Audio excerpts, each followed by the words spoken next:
My name is Temidayo Ebitoye. I am an architecture student in Kwame Nkrumah University of Science and Technology. My question is Jesus Christ the Son of God? The brother asked a question, is Jesus Christ the Son of God? What is the meaning of Son of God? If you read the Bible has got sons by the tons. Adam was son of God. David was son of God. Ephraim was son of God. Israel was son of God.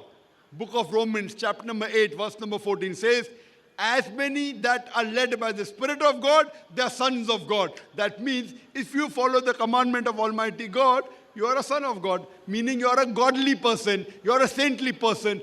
Verily, if you mean son of God means a person who follows the commandment of God, Jesus Christ, peace be upon him, verily was the son of God, like was Adam, same was David, same was Ephraim, same was Israel. If you follow the commandment of God, you're a son of God. If I follow the commandment of God, I'm son of God. But there are many Christians who say, no, Dr. Zakir, he's not a normal son, he's the begotten son. And they quote Gospel of John, chapter number 3, verse number 16. For God so loved the world that he gave his only begotten son. Whosoever believeth in him shall not die but have everlasting life. Brother, do you know what is the meaning of the word begotten? No. Begotten, it's the function of lower animal of sex. Having sex. How can you attribute such an action to God?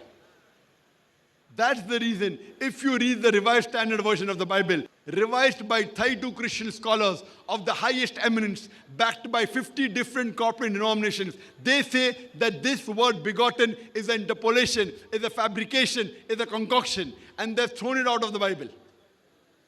So only calling Jesus the Son of God, meaning a godly person, I have got no objection at all.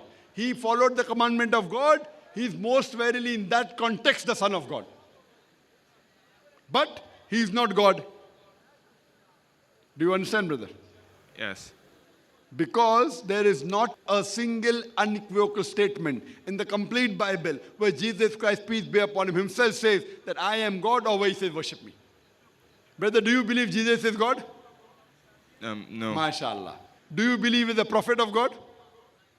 I am not fully convinced. No, do you believe Jesus Christ, peace be upon him, is prophet of God? Yes. You believe? Yes. Do you believe God is one? Yes. I gave a talk on Muhammad, peace be upon him, in the Bible. Do you believe Prophet Muhammad is the prophet of God? I'm not fully convinced. I still have to. Okay, which part of my lecture you weren't convinced with? I give a full lecture of 1 hour 20 minutes. 1 hour 20 minutes. I showed so many prophecies from the Bible that Prophet Muhammad is the messenger of God.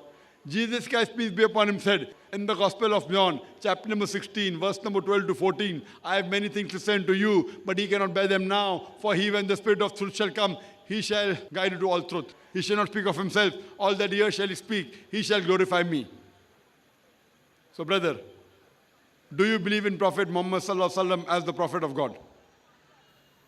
When I say I'm not fully convinced, I mean I have to go and read and see about it, basically. Okay, I request you, inshallah, go home, read, but don't waste too much time. This life is short. If you say I will take 10 years, you don't know whether you live or not. So I request you go back home, read again. You can hear my lectures. You can go on the YouTube and type Dr. Zakir Naik about Christianity, about Islam, about Muhammad sallallahu alaihi wasallam, and inshallah, I pray to Allah to give you hidayah, to give you guidance, so that you come to the straight path. Amen. Thank you, brother. All right.